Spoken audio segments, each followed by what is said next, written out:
Bueno, hoy quiero traer a nuestra asamblea algo que supuestamente ya pasó este miércoles pasado con respecto al Padre o la paternidad, en este caso de Dios, pero también referida y comparada a nosotros, porque no olvides que estamos hechos a su imagen.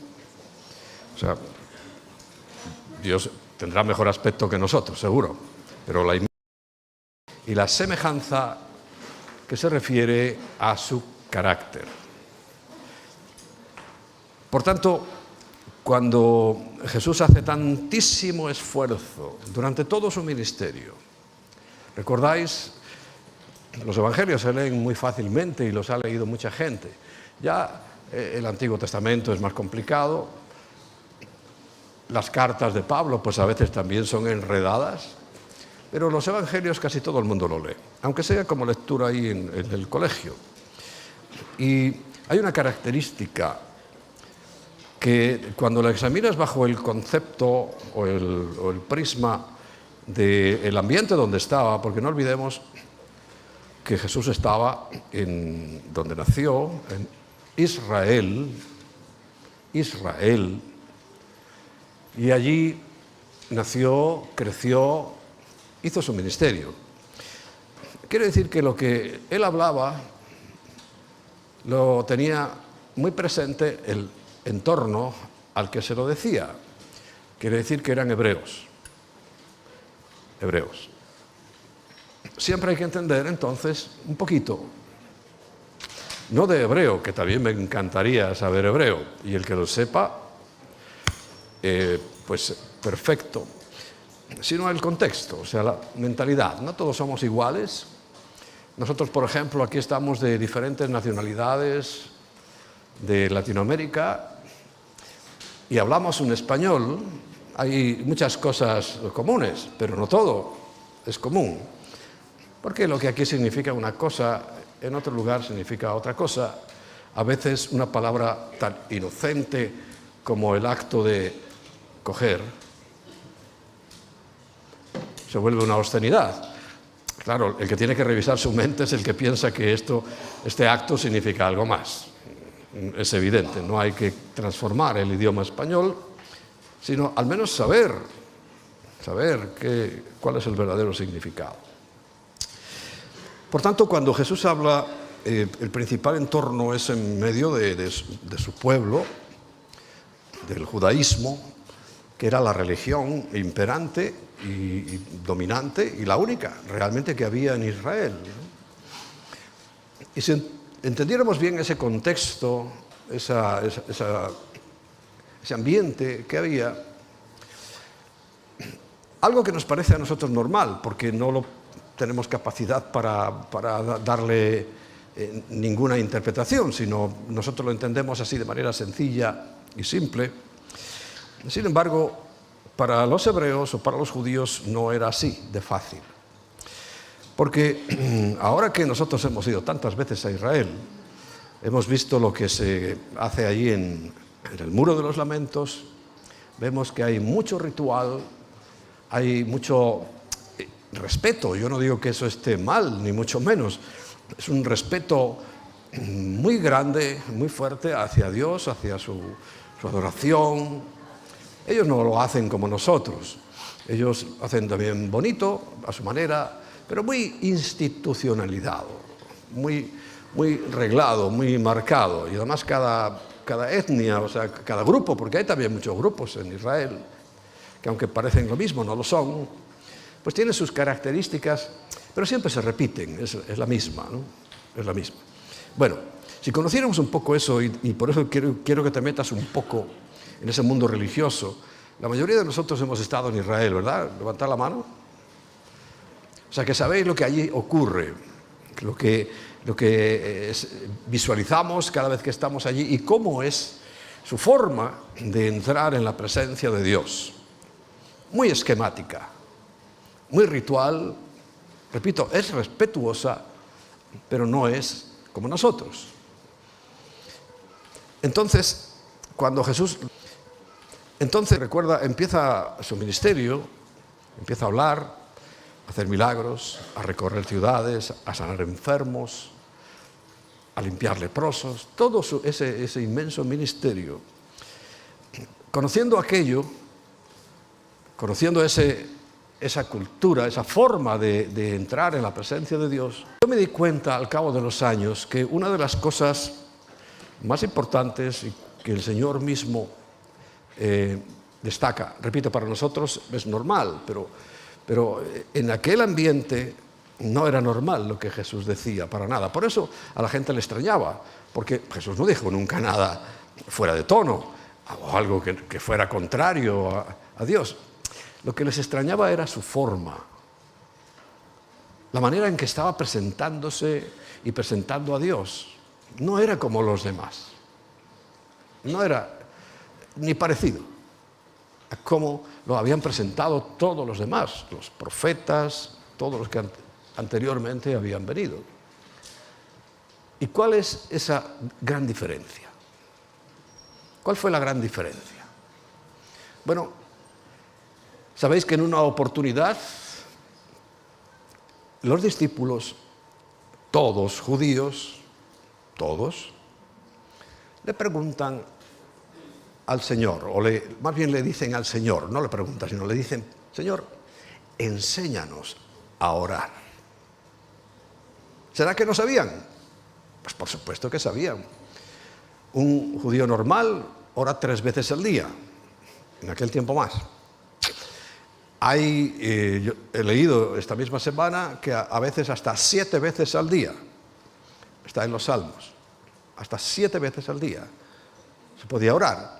O sea que no era una pregunta que tú la ves, repito, desde nuestra perspectiva, pues nosotros se la haríamos, porque nosotros sí que no sabíamos orar. Los gentiles no sabíamos orarle a Dios, ¿no? Pero los judíos sí, y le preguntan y le dicen: enséñanos por favor a orar. Y claro, la sorpresa es que les enseña de una manera un tanto distinta. ¿Dónde estaba la distinción? Bueno, si escucháis, si la próxima vez que vayáis a Israel, el que no lo haya hecho, si es que podemos ir, pon atención y verás que cuando inician una oración siempre empieza igual. Siempre. Baruch ata Adonai Eloheinu melech haolam. Muy respetuoso. Baruch ata Adonai. Bendito, Baruch es bendito, el Señor Rey del universo. Siempre empiezan así. Luego ya continúan por otros derroteros, van a decir ya lo que quieren, pero el comienzo era ese, muy espectacular, muy esplendoroso. Y el Señor lo resume en una palabra tan cortita, que es Abba. Dice: vosotros cuando oréis, Mateo 6, ¿no? Vosotros cuando oréis, diréis así: Abba. Imagino un poco la sorpresa, ¿no?, de los discípulos diciendo: bueno, Señor, si es que nosotros siempre empezamos con esa forma respetuosa de bendecir y de declarar que Él es el Rey del universo. Eso no ha cambiado para nada. Simplemente Jesús estaba cambiando un concepto muy importante. Y el concepto era darle un giro a nuestra relación con Dios. Darle la verdadera perspectiva a nuestra relación con Dios. ¿Y cuál era esa perspectiva? Pues de que Él era un Abba. Abba, todavía en Israel, recuperado el idioma después de haberlo perdido casi hace 2000 años, todavía en Israel, cuando un niño cariñoso, imaginaos como Patrick, que ya habla bien, se dirige a su padre, no le dice: excelentísimo Padre todopoderoso, que tienes en tus manos mi vida, no, le dice simplemente Abba. Y Abba, a algunos les molesta, pero es como una expresión de papá, en nuestro contexto, ¿no? En nuestro idioma, como papá. Aunque es un poco más profundo, es un poco más también respetuoso, porque los niños se lo dicen, y Jesús le está enseñando que nosotros, que en oportunidades lo dice la Biblia, no tenemos que ser como niños. Ahora, cuando nos dirijamos a nuestro Padre, la relación tenemos que hacerla más cordial, más familiar, más íntima, más sincera. Porque el mundo religioso admite mucha gente que simplemente creen que agradan a Dios con la repetición de fórmulas, de oraciones, muy bonitas seguramente, pero son fórmulas repetidas y repetidas una y otra vez. Sin embargo, lo que Jesús nos está planteando es una relación muy íntima, muy personal, por supuesto muy distinta a todo lo que tenían en su mente los judíos. Al decir Padre, incluso papá. Pero bueno, yo quiero que nos quedemos con esa figura de Padre. Sabes que el apóstol Pablo, que escribía para los gentiles, pone, nosotros por el Espíritu ahora podemos clamar Abba, Padre. O sea, aclara que Abba significa Padre. No dice papá exactamente. Es una interpretación que nosotros hacemos y que hemos hecho muchas veces, pero bueno, la más respetuosa y concreta es Padre. Padre. Por eso, bueno, este mes, por supuesto no es que sea un día señalado en la Biblia, pero ya que se ha recordado, porque fue el miércoles pasado, pero se ha recordado la figura paterna, hoy tan denostada, hoy tan pisoteada, con tantos intentos de destruirla, de acabar con ella, pues está bien que nosotros recordemos. Y vamos a recordar cuál es ese aspecto importante dentro de la deidad, que es la figura del Padre, la figura de la autoridad, la figura de la protección, ¿no? De la firmeza. No está mal recordarlo. Y lo vamos a hacer. Nunca, ningún tipo de cristiano tiene problemas con eso. Hablo de cristianos, otros también o tampoco, pero hablo de los cristianos. Generalmente toda la cristiandad, sabéis que cuando digo cristiandad me refiero a que hay muchos, Mateo 7, 21, que dicen el nombre de Cristo, lo tienen en su boca. Por eso el Señor, Mateo 7, 21, dice, muchos en aquel día me dirán, Señor, Señor. Pero el Señor les dirá, mira, estáis fuera de juego. Habéis hecho vuestra voluntad y no la mía. Pero no vamos a entrar hoy en ese matiz. Simplemente decir, por eso llamamos cristiandad. A todos los que ponen en su nombre o en su boca la palabra Cristo. Hay muchos. Luego hijos, hay menos.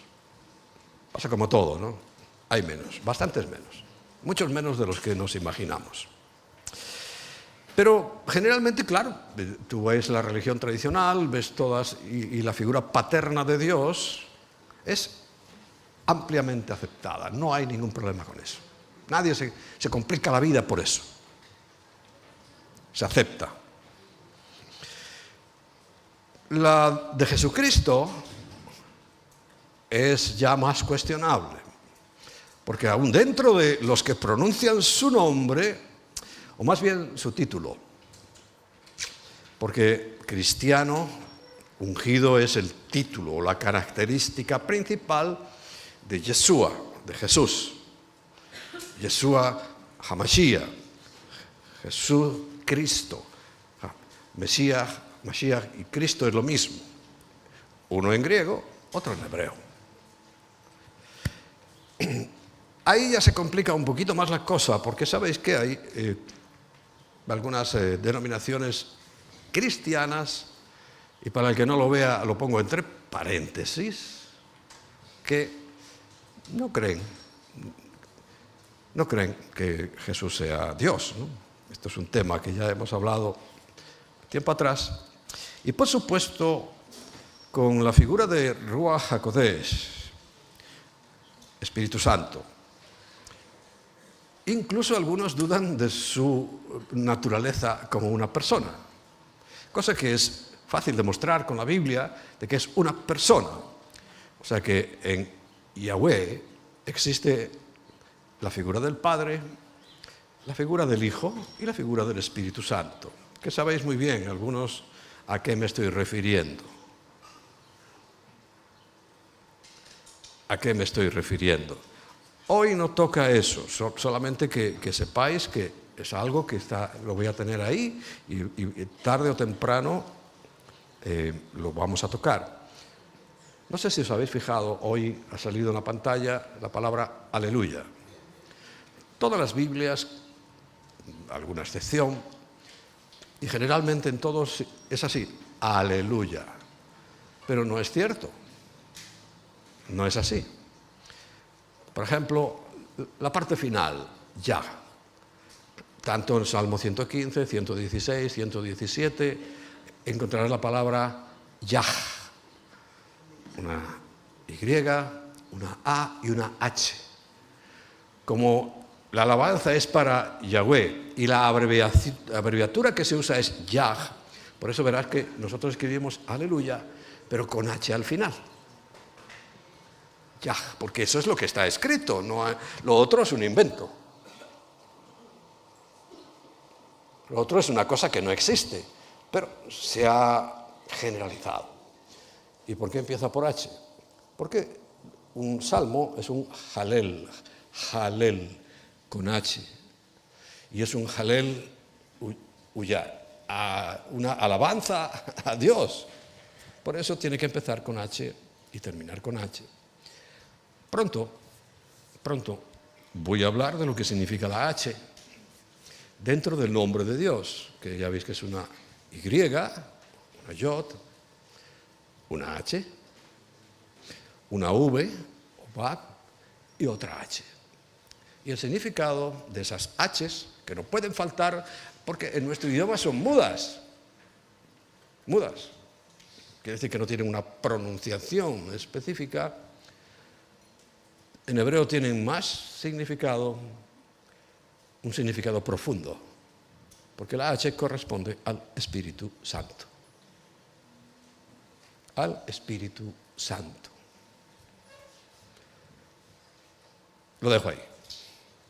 Hoy quiero que nos centremos en la figura paterna de Dios, paternal de nuestro Dios. Y en ese nombre, la Y, la H, la V y la H, ¿se pronuncia Yahweh? ¿Se pronuncia Jehová? No, estoy seguro que no. En todo caso, Jehová.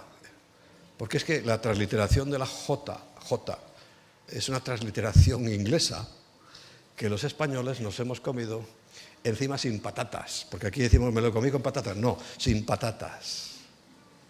¿Por qué ponemos Jesús si su nombre empieza por Y? ¿Por qué ponemos Jehová si su nombre, la primera letra es una Y? En español de España, que todos vosotros pues sabéis y entendéis, ¿no? ¿Cómo se pronuncia la Y en español? ¿J? No. Te pondrían un 0 en cualquier examen. ¿Por qué entonces se le pone la J? Porque bueno, los ingleses, sobre todo los ingleses que llevan más tiempo sobre la tierra que los norteamericanos, su transliteración de la Y sí es una J. ¿Verdad? Sí es una J. Y cuando ellos, por ejemplo, tú lees la palabra Jonás,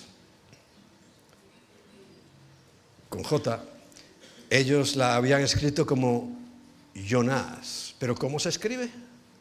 Con J. Jon en español, ¿cómo se escribe?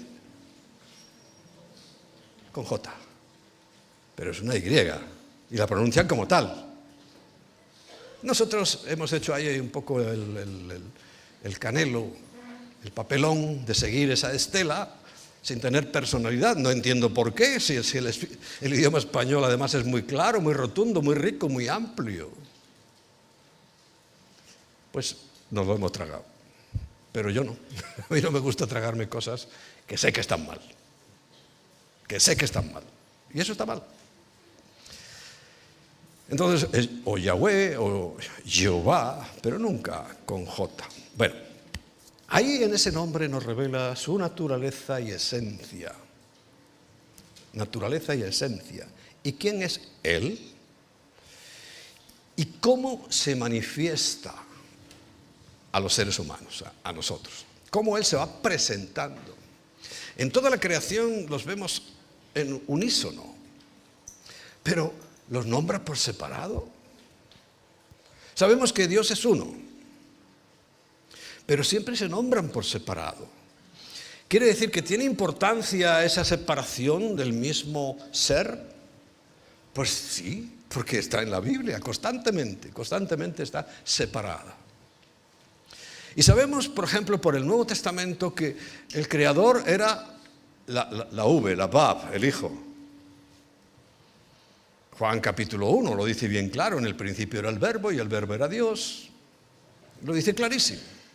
Y el Verbo se está refiriendo a Jesús. Pero en Génesis capítulo 1 vemos que el Espíritu Santo se movía, o sea, la H se movía sobre la faz de la tierra en ese momento desordenada y vacía, y también lo creó Jesús, Espíritu Santo. Pero por supuesto la figura principal es la del Padre. El Padre. Quiere decir que ahí, en ese nombre, por eso os decía, nosotros entendemos un poco cómo se manifiesta, no que sean distintos, no que haya ninguna diferencia, sino se manifiesta para que nosotros, en nuestra pobre mente, en nuestro pobre cerebro que pesa 1,5 kilos, ¿cómo vamos a entender la eternidad y la grandeza de Dios en una cosa tan pequeña? Por eso esas figuras nos ayudan, esas figuras apoyan un poco nuestra mentalidad, porque encima de nuestra mente ya sabéis que tenemos un porcentaje ridículo de consciente, todo lo demás está ahí perdido en la inmensidad del cerebro, ¿no? Inmensidad hablo en cuanto a la capacidad de pensar, que eso ya sí es muy grande, no tiene que ver con el tamaño del cerebro. El cerebro es donde se asienta la mente. Bueno, el caso es que ahí se manifiesta y lo podemos ir entendiendo. Hoy más que nunca, ante la clara destrucción de la familia, que nadie creo que tenga la más mínima duda de la familia compuesta por papá, por mamá, hijo e hijos, ¿entiendo? Ahora somos de un solo hijo. En nuestro caso es porque no pudimos más, no por falta de interés, no pudimos más. Ahí se quedó. Bueno. Pero lo principal que estamos viendo, y esto hace años que yo lo vengo diciendo, pero es que cada vez es más real, ¿no? Es anular como sea al hombre. Al hombre. Masculino. Anularlo, acabar con él. ¿Os habéis dado cuenta? Porque todo el feminismo lo que intenta es que, bueno, hay muchas, ya cada vez más, que no sé qué tienen, el cerebro de ellas debe pesar 150 gramos, no 1,5 kilos, sino se les ha secado dentro, o algo así. Porque le pregunta, y esto yo lo he visto muchas veces, ¿no? Que si creen que pueden vivirse los hombres, y dicen tan campechanas que sí. qué barbaridad. Es que estamos llegando a unos niveles de manipulación impresionantes. Impresionantes. Bueno. Entonces, se anula el papel del hombre. ¿Cómo le llaman? Patriarcas. El patriarcado. Oh, qué cosa más tremenda. Que alguien dirija. Es terrible, terrible. Sobre todo cuando quieres destruir algo, hombre, si alguien dirige va a decir, basta. Pero no, está destruyendo todo ese asunto, ¿no? Dándole a la mujer un papel que no le corresponde. Ya sabéis, cuando hablo de la mujer y del aspecto que le corresponde a la mujer con relación a Dios, vais a ver y a entender mucho mejor que tienen un papel excelente, pero no es el del varón. No le corresponde ese papel, no, es otro distinto. Y bueno, nosotros creo que disfrutamos de esa diversidad, que es bastante buena. Y lo que quieren es, sobre todo, convertir tanto a hombres como a mujeres, y esto avanza muchísimo, aunque ahora han tenido un frenazo con el tema del presidente de los Estados Unidos, le ha echado ahí un frenazo. Pero no va a tener éxito, sinceramente. Porque si lo tuviera la Biblia se contradeciría, y no se contradice, ¿no? Convirtiendo a todos en homosexuales. La palabra homo, también volvemos al tema gramatical sencillo y básico, no significa hombre. Homo significa igual, homogéneo. Por tanto, una mujer es homosexual si tiene contacto con otra mujer porque es homogéneo, pero no porque sea un hombre. Pero qué tristeza que quienes están ahora mismo en posiciones de liderazgo, por llamarlo de una manera para que nos entendamos, porque ese liderazgo es cero, cuando oyen la palabra homo, oh, los hombres, malos, hay que matarlos, hay que acabar con ellos, no necesitamos a los hombres. Y de esas ignorancias nos han dado ya un repertorio bastante amplio.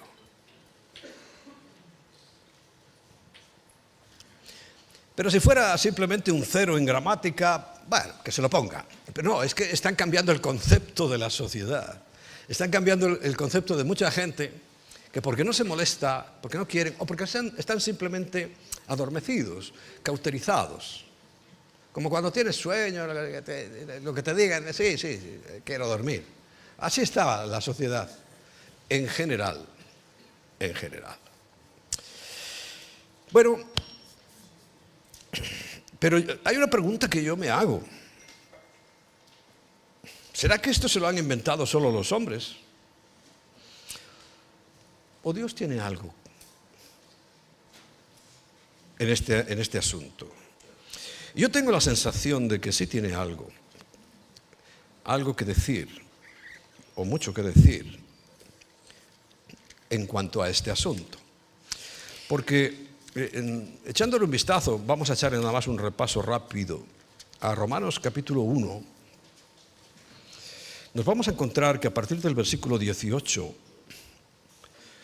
el Señor empieza a decir, porque lo que de Dios se conoce les es manifiesto, pues Dios se lo manifestó. ¿Sabéis? Yo entendí este versículo y cuando hablo del nombre de Yahweh, uso este versículo, el siguiente, entiéndelo, porque lo que de Dios se conoce les es, o sea, nos es manifiesto, o sea, claro, porque Dios nos lo manifestó, o sea, nos lo ha dicho. Porque las cosas invisibles de Él, todas, pero sus cosas invisibles, su eterno poder y deidad, se hacen, y yo me agarro a esta frase, claramente visibles. ¿Qué significará claramente visibles? ¿Necesitamos un estudio analítico, crítico, para entender qué significa claramente visibles? ¿O tú ya lo entiendes? ¿Sí? ¿Lo entiendes? Entonces está claramente visible, comprobable. Y además no desde hoy, sino desde la creación del mundo. ¿Y cómo ocurre eso? Siendo entendidas, recuerda, lo invisible, su eterno poder y deidad, lo entendemos por medio de las cosas hechas. Y estamos hechos, ¿no? Lo entendemos por medio de las cosas hechas, de modo que no tienen excusas. Nadie puede decir, no, es que no sabías. Sí sabías. Pues habiendo conocido a Dios, y aquí es donde empieza un poco el tema de la intervención de Dios en este asunto. Pues habiendo conocido a Dios, toda la humanidad le conoció, toda. Después del diluvio, Sem, Cam y Jafet conocían perfectamente a Dios y lo que había hecho y lo que había dicho que iba a hacer. Perfectamente. Habiendo conocido a Dios, dice, no le glorificaron como a Dios, ni le dieron gracias. Esta es la clave. No le glorificaron como Dios. No reconocen que acababa de destruir el mundo entero, menos a 8 personas. Y ahora estamos igual. Porque recuerda que una de las señales proféticas de los últimos tiempos son igual que aquellos, como en los días de Noé. Igualito. Sino que se envanecieron en sus razonamientos. Mira, sus razonamientos, la ciencia.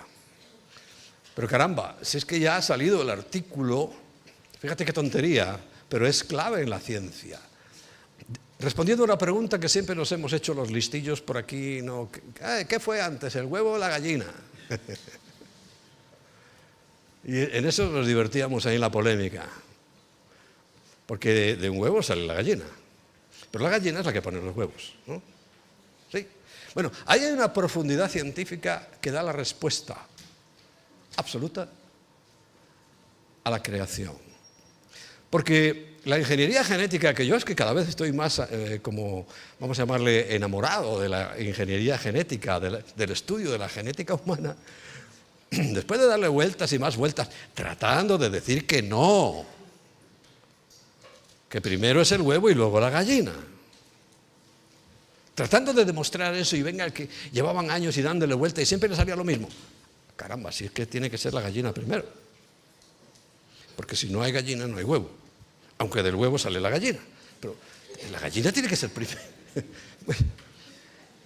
Tú sabes el tiempo que ha dedicado mucha gente inteligente, perdiéndolo absolutamente, pudiéndolo haber usado en otra causa, en que si es antes el huevo o la gallina.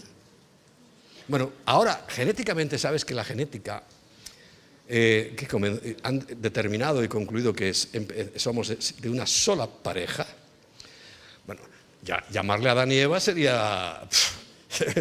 yo no pretendo tanto que le llamen a Adán y Eva, pero sí me alegró. Y eso está también demostrado que genéticamente, aunque se ha ido ampliando, cuando vuelven hacia atrás, que ahora con los ordenadores se puede, llegan a que ¡pum! Una sola pareja es nuestro origen. Aunque algunos son tan feos que ha dado pie a la teoría de que venimos del mono. Pero hombre, seamos serios. Porque esto ya lo ha concluido la genética. Bueno, claro, pues entre el huevo y la gallina también han concluido que es la gallina. Entonces, alguien creó la gallina, que no salió de un huevo. Alguien la tuvo que crear, ¿no? Entonces, ¿qué la crea? Algunos dicen, no, el universo. Bueno, ¿y quién creó el universo? No, el universo se creó solo. Entonces le preguntas otra cosa. Bueno, el universo de la nada creó todo. Ah, sí. Dice, pero es que la nada no puede crear algo. La nada es nada. ¿Cómo va a crear algo? Bueno, sí. Pero no, es el universo el que se creó a sí mismo. Vale, pero la nada no crea nada, ¿verdad? Sí. Pero siguen empeño en tratar de derrocar a Dios, pero no pueden. Y yo estoy contento que avance la ciencia, porque cada vez que avanza demuestra que Dios es el creador. Porque Dios, que siempre existió, sí puede crear un universo. Sí puede crear. Y solamente el orden del universo es que no tiene respuesta científica por más vueltas que le den. Es perfecto. Y una cosa perfecta no sale de la imperfección. ¿Sabéis? Que hablan del progreso y de que ahora vamos siendo mejor, pero yo te puedo asegurar que estamos mucho peor que antes. Fíjate si nuestra inteligencia se ha deteriorado, se ha embrutecido, se ha arruinado por completo nuestra inteligencia, que hoy la gente no es capaz de mirarse a un espejo y ver si lo que le cuelga entre las piernas lo define como un hombre o no. ¿A dónde hemos llegado de tontuna, no? Como dice Javi, ¿dónde está Javi? La tontuna ya es... Esa frase la vamos a poner. Teoría de la tontuna. Mirarse la cosa y no saber que es un hombre. Quiere decir que vamos muy para atrás. No es progreso, es regreso lo que estamos viviendo. Pero nos lo venden como progreso. Dice, ahora te voy a demostrar que eres más tonto que donde los fabrican, pero eso es progreso. Y le dice, sí. Mírate, a ver, ¿qué eres? Un hombre. No, no eres un hombre. Bueno, yo que pensaba. ¿A dónde estamos llegando? Bueno, y la gente cree que estamos avanzando. Y estamos retrocediendo peligrosamente. Bueno, volvamos al texto. Porque no quieren glorificar a Dios ni darle gracias, sino que se envanecen en sus razonamientos. O sea, la ciencia de hoy es una sarta de tonterías, una sarta de tonterías que es increíble. ¿Tú sabes que la ciencia lo único que puede hacer es descubrir lo que Dios hizo? No crea nada nuevo. Alguien pinta un cuadro, es una creación. ¿Qué creación? No pintaste.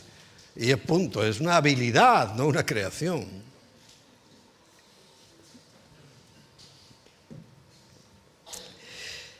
Solo pueden descubrir lo que Dios hizo. Y ahí yo, por ejemplo, en medicina, me alegro mucho de que vayan ahí, venga, a base de bisturí, de rajar a uno y a otro, van descubriendo cómo funciona el cuerpo y van averiguando cómo algunas cosas que se han estropeado, pues las pueden arreglar o medio arreglar, pero no es nada más que eso. La ciencia en general es juntar un metal con otro y sacan uno, pero son metales que ya existían. O sea, toda la ciencia se basa en lo que ya existe, en darle unas combinaciones, unas cosas, pero es lo mismo. Pero son razonamientos. Y su necio corazón fue entenebrecido. O sea, cada día más tontos. Literal. Profesando ser sabios, dice, nosotros lo sabemos todo, ¿no? Se hacen necios y cambiaron la gloria. En vez de, qué sencillo es decir, Señor, gracias por la creación maravillosa que nos has dado. Es que viendo solo nuestro cuerpo cómo funciona, a pesar de lo que lo maltratamos, de las cosas que hacemos, de todas las porquerías que comemos, dice, ahí sigue funcionando, tiene que ser, es una maquinaria perfecta. Y recuerda, lo imperfecto no crea lo perfecto se va estropeando. Cambiaron la gloria del Dios incorruptible en semejanza, y aquí pronto vamos a tener una exposición enorme de imágenes de hombre, algunas horribles, otras, bueno, están más logradas que otras, pero horribles imágenes de hombre, creyendo que es Dios, de aves, de cuadrúpedos y de reptiles, porque sabéis que en el abanico de la idolatría religiosa tenemos una variedad muy amplia. Y escucha lo que dice el versículo 24. Por lo cual, Dios los entregó. Aquí ya vemos una acción de parte de Dios. Dios, por haber rechazado, por haber hecho lo fácil difícil, por tratar de constantemente de desprestigiarle. Y Él es el creador y tiene derecho, caramba, tiene derecho a imponer su criterio. Él los crea y dice, esto es así. Los entregó a la inmundicia. Sabemos lo que es la inmundicia. En las concupiscencias de sus corazones, de modo que deshonraron entre sí sus propios cuerpos. Ya que cambiaron la verdad de Dios por la mentira, honrando y dando culto a las criaturas antes que al Creador, cuando tiene que ser darle la gloria al Creador, el cual es bendito por los siglos, y decían amén, Por eso Dios los entregó. Fíjate, ya es la segunda vez que lo dice, que Dios entrega a pasiones vergonzosas. Pasiones vergonzosas. Pues aún sus mujeres cambiaron el uso natural por el que es contra naturaleza. Y de igual modo también los hombres, dejando el uso natural de la mujer, se encendieron en su lascivia unos con otros, cometiendo hechos vergonzosos, hombres con hombres, y recibiendo en sí mismos la retribución debida a su extravío. Y como ellos no aprobaron, y hoy generalmente no se aprueba esto, tener en cuenta a Dios, Dios, por tercera vez, los entregó a una mente reprobada. Claro, todo esto que yo estoy diciendo, ¿por qué no lo entienden? Dios los entregó a una mente reprobada, o sea, suspendida, no saben, para hacer cosas que no convienen. No que no gusten, sino que no convienen. Bueno, por eso este proceso, Dios tiene algo claro. Hemos visto que esto es consecuencia simplemente de haber abandonado y querer abandonar a Dios. Aunque su propia ciencia está demostrando cada vez más que es Dios el único que crea, sin embargo, bueno. Pero vamos a nuestro tema, el Padre, paternidad de Dios. Porque lo que está claro es que quieren destruir, pero nosotros no podemos caer en esa trampa. En Éxodo capítulo 20, versículo 12, donde se relatan los mandamientos, en el capítulo 20, concretamente el versículo 12 se refiere a esto y dice: honra a tu padre y a tu madre. Padre y a tu madre, para que tus días se alarguen en la tierra que Yahweh, tu Dios, te da. Para que haya una prolongación, un proceso, una vida. Sabes que no todo el mundo vive ni los mismos años ni de la misma manera. Para que se alargue. Y es el primer mandamiento, como luego vamos a ver en Efesios capítulo 6 también, versículos 2 y 3, que lleva consigo una promesa, pero una promesa de salud y prosperidad. Sabes que hay otro que lleva una maldición, y es la idolatría, precisamente. No te harás imagen alguna, ni semejanza de lo que está arriba en el cielo, ni en la tierra, ni en las aguas debajo de la tierra. No te inclinarás a ellas, ni las honrarás, como se va a hacer ahora, y se está haciendo en este momento y se ha hecho. No las honrarás, porque yo soy un Dios celoso, sí, es celoso Dios, y fuerte además. Es que meterse con Él es el peor error. Que visito o tomo en cuenta la maldad de los padres sobre los hijos hasta la tercera y cuarta generación de los que me aborrecen. Ahora, también dice, hago misericordia. Hablamos la semana pasada de lo que es la misericordia, ¿no? Se compadece de los que sí quieren hacer las cosas bien, hacerlas bien. Si así estamos todos, yo por lo menos estoy en ese paquete. Por tanto, fíjate que habla del primer mandamiento que tiene una promesa, es honrar a tu padre y a tu madre. O sea, el elemento, el vínculo por el cual has venido, en la circunstancia que sea, pero aquí estás. Y ha tenido que haber un padre y ha tenido que haber una madre. Ahora, hay tres tipos de padres que podemos distinguir. Uno es el biológico, el que te da la vida. Otro es el adoptivo también, lo juntamos con el biológico. Otro es el celestial. Recuerda, Jesús les enseñaba a orar diciendo Padre, Padre. Y a nadie se le dice Padre, y en la tierra a nadie debemos llamar Padre, excepto al tuyo, claro, porque es una figura entrañable y distinta. Padre, celestial. Y por supuesto que también hablábamos a veces, y a mí no me gusta mucho usarlo como como un derecho, ¿no?, de paternidad en la fe. Pero, porque no lo dice expresamente la Biblia, ¿sabe lo que dice? Hijo en la fe.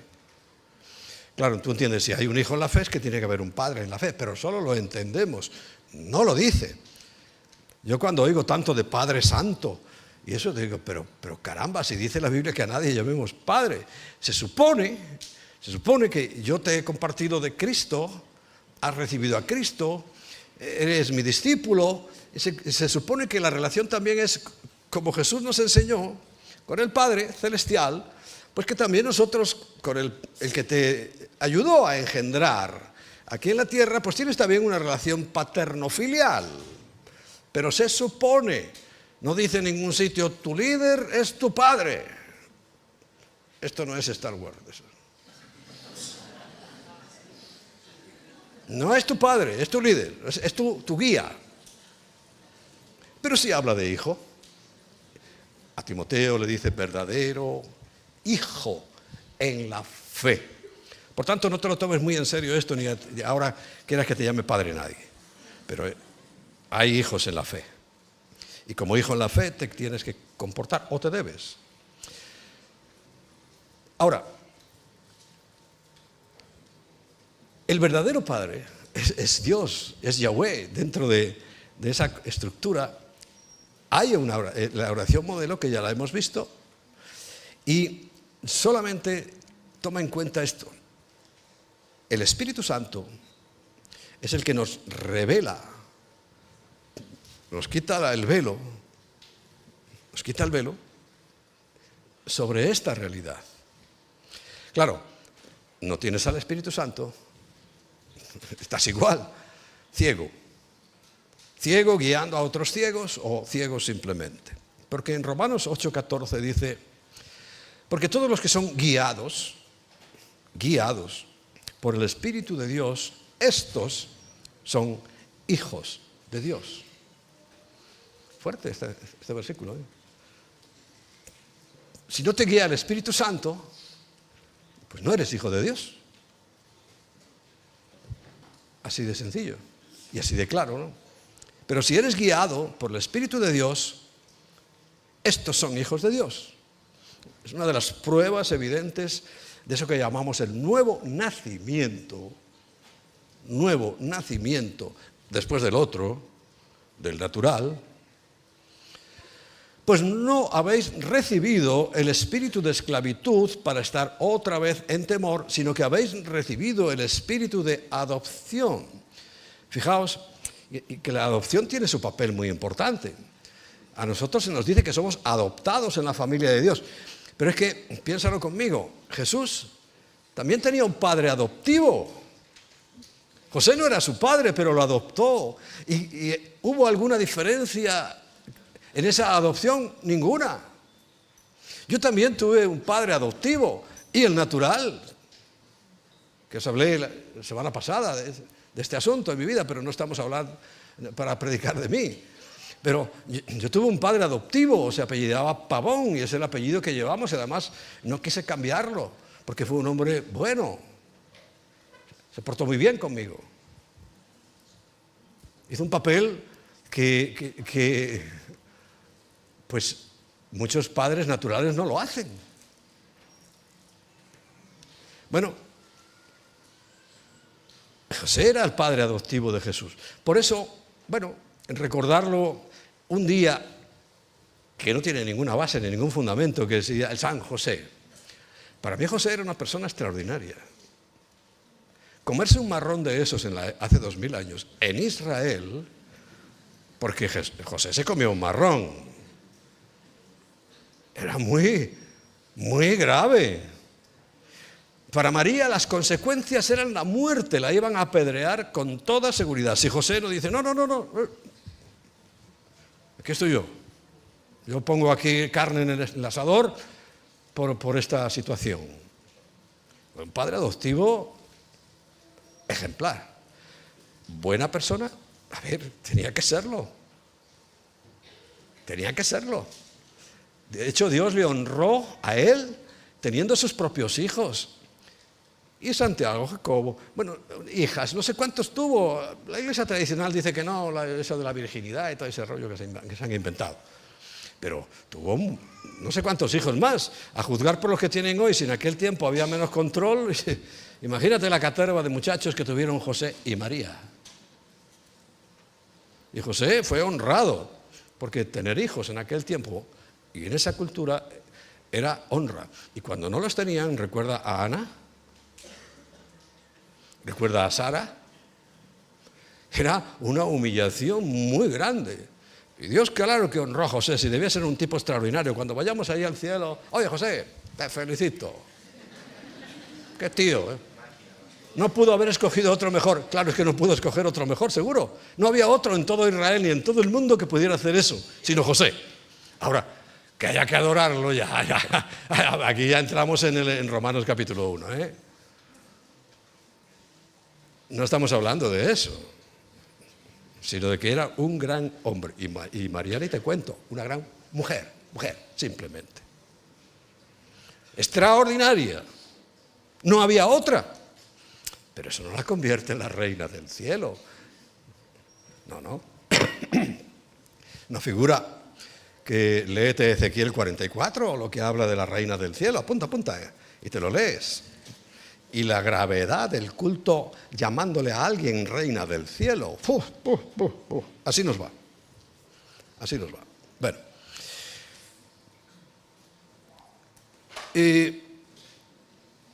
Pues no habéis recibido el espíritu de esclavitud para estar otra vez en temor, sino que tenemos el Abba Padre, el Espíritu mismo, dice, da testimonio a nuestro espíritu. Da testimonio, o sea, certeza de que somos hijos de Dios.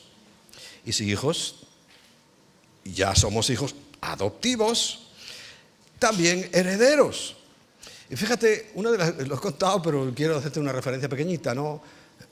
Porque es que esto me ha pasado a mí, que tuve mi padre adoptivo, Pavón, y resulta que cuando se muere, ya no él, porque mientras viviera mi madre, la cosa iba a estar pues fuera de ese entorno. Pero cuando ya muere mi madre, ya hay que liquidar todo el asunto, todo el patrimonio.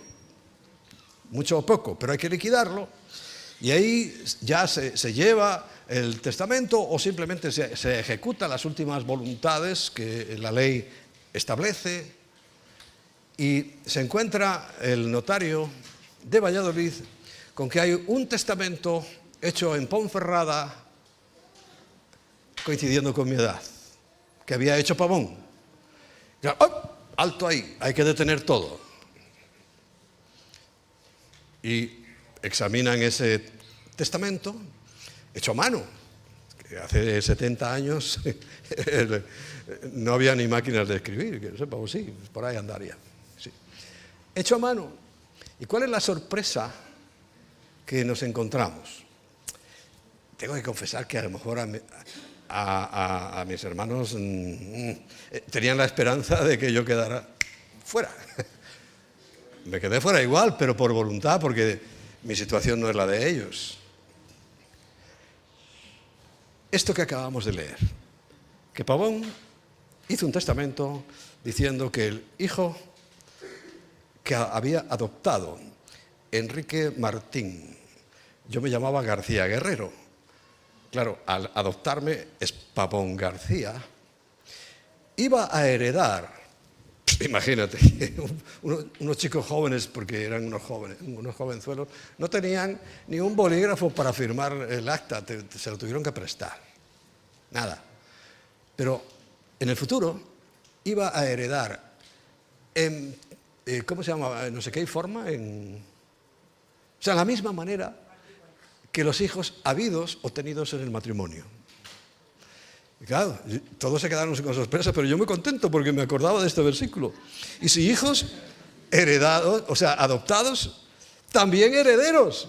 Quiere decir que el Hijo de Dios, ¿quién es? Jesús. Y nosotros hemos sido adoptados. Y ahora ya te lo digo por experiencia propia. Lo mismo de Jesús es lo que recibimos nosotros. ¿Amén? ¡Ay, qué bendición! Dale un aplauso al Señor. Herederos de Dios herederos de Dios, y coherederos, y este término jurídico es claro, coherederos en la misma, no sé qué forma, a ver, aclararme ahí los leguleyos, que no sé qué es, ¿cómo? Condición y forma, o algo así, sí. Que el Señor, nosotros, y en ese caso yo seguí siendo, y además, si hubiera sido en los tiempos antiguos en Aragón, yo soy el mayor. Por tanto, era el hereu, y heredaba yo solo. Y a los demás sí, les daría, no los dejaría tirados, pero en la costumbre española, para no fraccionar las tierras hasta tal punto que al final uno tuviera una maceta donde sembrar un geranio, porque si empiezas a dividir, se queda en nada, heredaba uno nada más, el mayor. Esto es lo que le preocupaba a la familia de Barcelona, la de mi padre genético, y por eso no me llamaron, porque allí está más serio eso. Este es el mayor. En cuanto él ponga algo legal, aquí nos quedamos a dos velas, porque el mayor es el que tiene el derecho. Y yo soy el mayor, en una y en la otra familia. Pero se han quedado tranquilos, porque yo aquí sí que de verdad soy coheredero con Cristo. Y sé que la herencia que yo tengo es de Dios y no tengo ningún problema. Si es que padecemos juntamente con Él para que juntamente con Él seamos glorificados. Seamos glorificados, anda. O sea que Dios nos da gloria. Claro, por eso hay gente que tú la ves que tiene un respeto o algo así, y más que otros que ni siquiera tienen nada. Porque cuando uno está bien y está con Dios, dice, juntamente con Él seremos glorificados, aunque es del futuro. En Gálatas 4:6, y por cuanto sois hijos, Dios envió a vuestros corazones el espíritu de su Hijo. Juan 14 lo dice, me voy, pero envió mi espíritu, el cual, vuelve a decir, que clama, Abba, y aclara que significa Padre. O sea que es clarísima nuestra paternidad, es Dios. Que genéticamente tengamos uno. Pero fíjate todo este lío. Y este lío ocurre de toda la vida. A ver, ¿y sabes lo que va a ocurrir con eso?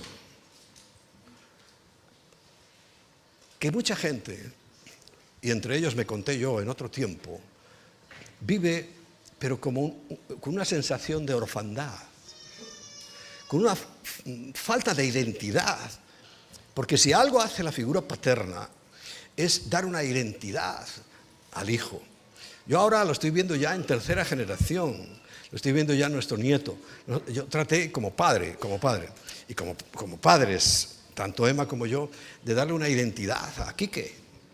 Y yo veo ahora el esfuerzo de él y de Nati en darle esa identidad a Mateo.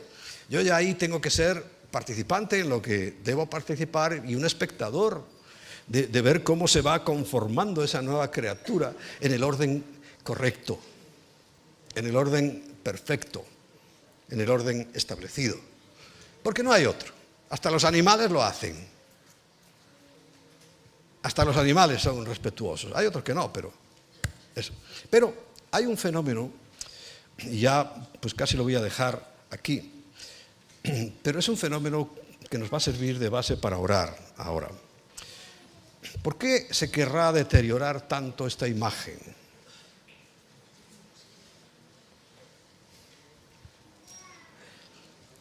¿Por qué se querrá quitar toda la importancia a la familia? Que es un padre y una madre. No hay otra familia. Llámale familia y le llaman a lo que les dé la gana, pero no es una familia. No lo es. Es una reunión, una asamblea de 2 o 3. Pero no es una familia. La familia es lo que es, y recuerda, hasta los animales nos muestran que es así. Pero hay un fenómeno que a mí por lo menos me causó mucho daño, me imagino que a muchos, y ahora lo estoy viendo cómo se acrecenta. Cada vez hay más desorden. Donde tiene que haber un padre, a excepción de las intervenciones científicas de in vitro y cosas así, Pero en la mayoría, yo diría, de las familias, el padre queda fuera. Solo reproduce y se le echa fuera. Es lo normal. Vamos a ver. Pues en mi familia paterna de mi padre, pues lo veo. De mis hermanos, uno no pudo porque era homosexual. La mayor, o sea, la siguiente a él, sí tiene una vida supuestamente estable. Supuestamente digo porque no me ha querido ni conocer, o sea, no nos conocemos físicamente, no sé qué miedo le tenía, pero... Y la otra, un desastre, porque su hija fue con uno que desapareció, pero mi sobrina ya lleva 2, fíjate, en vez de 1, 2, que no hay una relación correcta, estable, sino que tuvo un hijo, se desaparece, otra hija, se desaparece. Esto es la realidad de mucha gente. Yo hablo de lo que tengo más cerca, porque además no cambia nada la situación. Yo las quiero, las conocí hace bien poco, pero ya las quiero como si de toda la vida, ¿no? Pero esta es la realidad. Y aquí muchos hay sentados que simplemente aparece la madre. El padre, por la circunstancia que sea, ausente. Ausente. Porque hay una realidad espiritual y física. Mateo 18, 18 dice el Señor: de cierto os digo que todo lo que atéis en la tierra, o sea, toda situación que quede enmarañada, atada en la tierra, será atado en el cielo. ¿Quiere decir que Dios, bueno, yo me equivoqué y va a hacer lo mismo en el cielo? No. Lo correcto es al revés. Lo que ya está atado en el cielo, así pasa en la tierra. Recuerda, Romanos 1. Esto tienes que interpretarlo a través de Romanos 1. Todo lo que Dios es, se refleja en la tierra. Entonces quiere decir que si hubiera una situación enmarañada en el cielo, en la tierra estaría clarísimo. Entonces, pero en la tierra lo hacemos, y cuando hacemos esas cosas, el Señor solo puede mirar. Porque recuerda, somos libres. Y miró durante muchos años mi situación personal. Y mira la situación personal de muchos. Yo entiendo que tú digas: es que tú no conoces a mi padre. No me hace falta, conociendo al mío me es suficiente. Es que tú no conoces donde yo crecí. A lo mejor sí. Pero recuerda, el mandamiento es: honra a tu padre y a tu madre para que te vaya bien en la vida. Entonces, ¿por qué se enmarañará este asunto? Para que no te vaya bien en la vida. Para que no seas de larga vida, para que no seas prosperado, para que no vivas feliz, porque la idea de Dios, en contraposición con lo que algunos afirman, es que seamos felices. Porque algunos piensan que Dios, esto es una gincana, es una carrera de obstáculos, es una pista como esas de los militares, con cantidad de trampas constantes para que caigamos, pero no es la intención de Dios, no. Esas las ponemos nosotros, esas las pone Satanás. Dios quiere que seas feliz. ¿Cómo nos va a crear para ser unos desdichados, unos amargados, unos infelices? ¿Cómo alguien puede pensar eso? Si eso está ocurriendo, es porque principalmente la ausencia de Dios causa eso. Por eso se enmaraña y queda atado en la tierra. Y entonces, claro, en el cielo, ¿qué me ocurría a mí? Cuando iba a tener a este chico, Quique Pavón, mi conflicto era grande, interior, porque decía: ¿cómo voy a ser yo padre si no tengo ni la más ligera idea de qué es eso? Porque ni con el adoptivo viví, se portó muy bien conmigo, hizo ese testamento, pero nunca me transmitió nada. Nada, nada. No viví con él. Y el biológico, pues era imposible, si lo habían echado de nuestro entorno, pero echado literal. O sea que yo, si en vez de padre dice abuelo, bueno, pues sí, mi abuelo era buena persona, ¿no? Majo, muy majo, pero no es esa, un abuelo no es un padre. Y estaba confundido. Y fíjate que fue a la hora de tenerlo a él que yo le oraba al Señor, pero Señor, ¿cómo voy a hacer yo si es que no tengo ni idea? No sé cómo es eso. ¿Qué voy a hacer con él? ¿Qué le voy a instruir? Si los primeros años de mi vida fueron un tormento. Tal vez los primeros, aunque lo era, yo no me enteraba. Y sí, ha habido buenas épocas, no todo fue malo, pero yo los recuerdos que tengo de mi infancia son terribles. Terribles. Por esa desestructuración.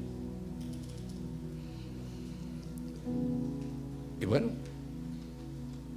tuve que volver a atar este asunto, o sea, a soltarlo. Yo nunca oraba al Padre. Nunca. Le oraba a Jesús. Pero la palabra Padre nunca salió de mi boca. Luego me di cuenta y dije, ¿por qué no sale de mi boca? Porque es algo que no existe. ¿Es el mejor caso? Yo considero que es peor cuando el padre ha sido un maltratador. Y muchos habéis sufrido eso y lo sé. Y te voy a decir algo, Dios también lo sabe. Y tal vez hoy quiera poner ahí, en esa herida profunda, que quieras o no te ha causado una herida profunda el maltrato de tu padre. El verlo llegar borracho y pegándole a tu madre, pegándote a ti. El verlo ausente. El verlo en las circunstancias que sean. Pero el mandamiento es honra a tu padre y a tu madre. Y no dice porque son buenos. No dice porque han sido excelentes. No dice eso en ninguna parte. Sino simplemente que lo hagas. Yo experimenté una libertad y tomé autoridad en este asunto cuando después de ese consejo Dios me dijo, bueno, ya lo sabéis, busca a tu padre. Lo encontré y la primera conversación fue, tenías que haberla visto para partirnos de risa, diciéndole, él asustado y acobardado porque conocía muy bien a mis tíos, a la familia de mi madre, y pensaría, como este sea igual que sus tíos, ya me puedo preparar porque me va a pegar aquí una paliza que me va a dejar al hospital, ¿no? Porque mis tíos eran así y fueron así con él. Por eso tuvo que marcharse, porque era un hombre tranquilo. No sé, yo no me imagino defendiéndose contra esas fieras que eran mis tíos. Imposible. Y pensaba, como tenga esa misma genética, y venía asustado. Pero yo dije, no, yo he querido conocerte, he querido honrarte y quiero que me bendigas. Y teníais que haber visto la bendición. Mi padre un comunista, abertzale, de esos separatistas del País Vasco. Y se quedó con la cara de Pánfilo. Yo, tranquilo, yo te voy a ayudar. Y mira, bendecir es esto. Tú tienes que orar por mí, un comunista, orando por él. No sabía, o sea, ese día no le explotó el cerebro y salió por todas las paredes de milagro. Pero dije, te lo voy a poner. Y me puse de rodillas delante de él. Y dijo, déjame tu mano. Le cogí la mano y la puse en mi cabeza, la mano de él. Y digo, a ver, repite conmigo. y él fue repitiendo realmente. Y dije, Padre, lo dijo, Padre. Y dice, hoy quiero bendecir a mi hijo. Quiero bendecir. Ya cada vez se iba animando más. No quiero, pero yo sujetándole la mano encima de mi cabeza. Pero lo hice. Fíjate qué forma más estrambótica. Pero lo hice. Y yo sé que la bendición de Dios, entonces se desató sobre mí la bendición. porque todo lo que desates en la tierra será desatado en los cielos. Amén. Así que vamos arriba. Vamos arriba, en pie.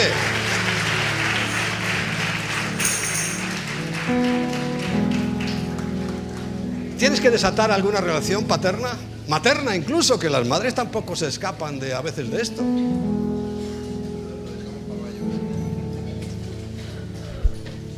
De mayo desatamos a las madres, las dejamos atadas de momento, no. Vamos a desatar estas cosas que bueno, tú sabes que te han afectado. Tú sabes que aunque parezcas una mujer así alegre, un tipo chévere, como dicen por ahí, no, en el fondo ahí, en tu intimidad sabes que hay cosas, no hay libertad en eso. Y el Señor quiere que experimentes libertad.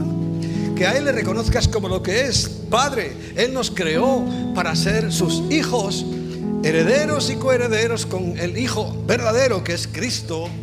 No quiere hacer ninguna distinción como Pavón no la hizo conmigo. Si hubiera tenido un palacio hubiera heredado. ¿Me explico? Y eso es lo que Dios está diciéndote. Desata ahora esa maraña que se ha hecho en tu vida. Porque uno necesita un padre.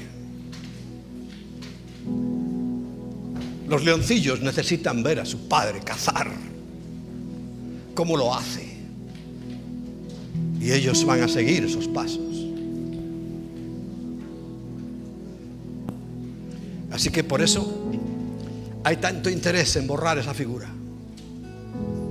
Ya ni en los colegios lo quieren celebrar. Ni en los colegios, ¿verdad? Lo ha quitado. Ya no llevan ni siquiera las postales a los padres que se hacía ahí. Recuerdo que Kiki una vez me hizo un collar de macarrones, no era para... Un cuadrito. Bastante duro, no era tan malo. Ya no se hace nada de eso. Si los hijos están por aquí, juntaros a vuestros padres.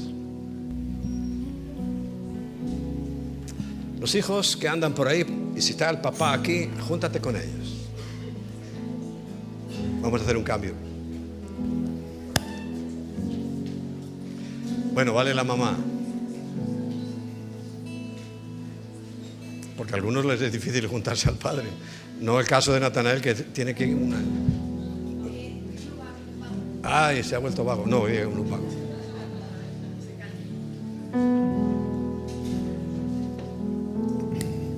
Es una bendición tan grande. Es el diseño, es la forma en la cual Dios establece que nos va a derramar bendición hasta que sobreabunde. Es la forma en la cual Dios diseñó todo esto. ¿Ya estáis juntos? Padre, yo sé que la habilidad de Satanás es atar, enturbiar, entorpecer, dificultar tu diseño. Y hemos leído en Romanos cómo con esta contundencia se dice que por causa de dejarte a ti fuera de lugar, cosa que es imposible.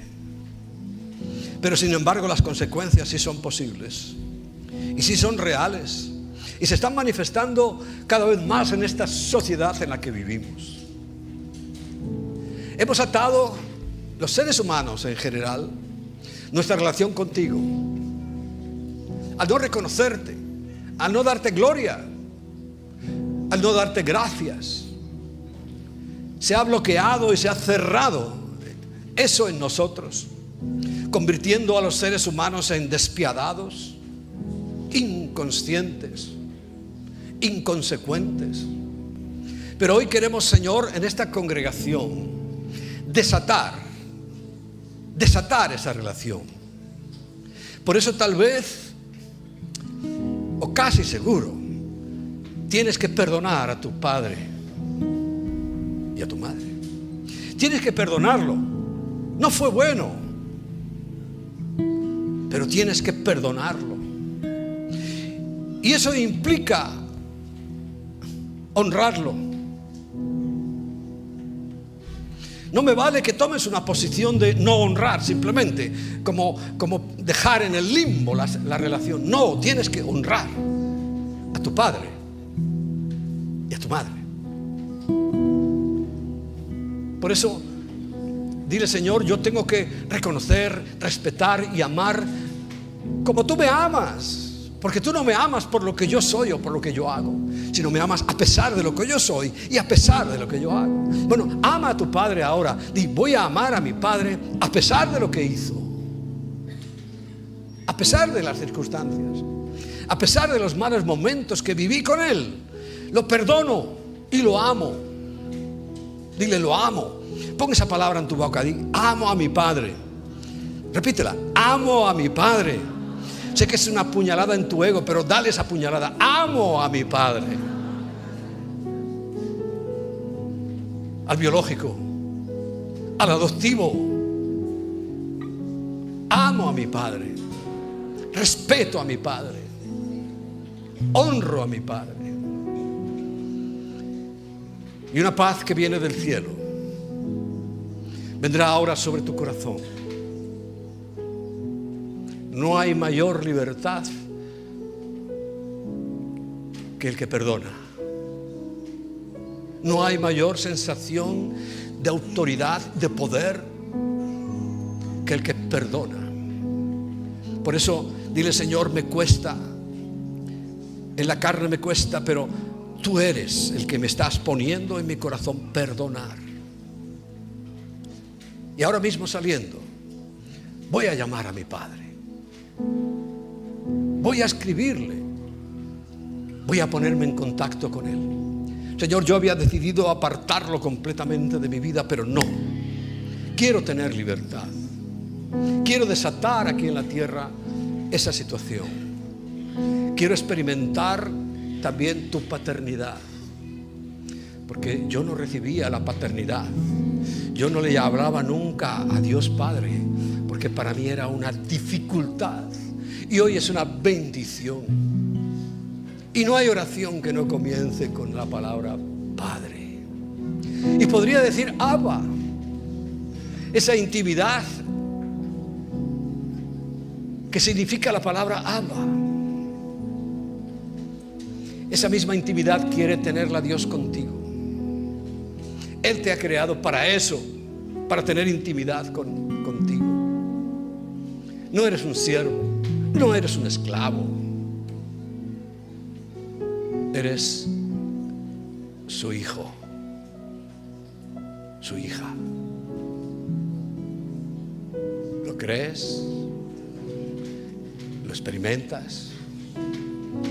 A partir de hoy lo vas a ver como algo se ha roto aquí en la tierra, porque todo lo que desates en la tierra será desatado en los cielos. Levanta tus manos y vamos a adorar.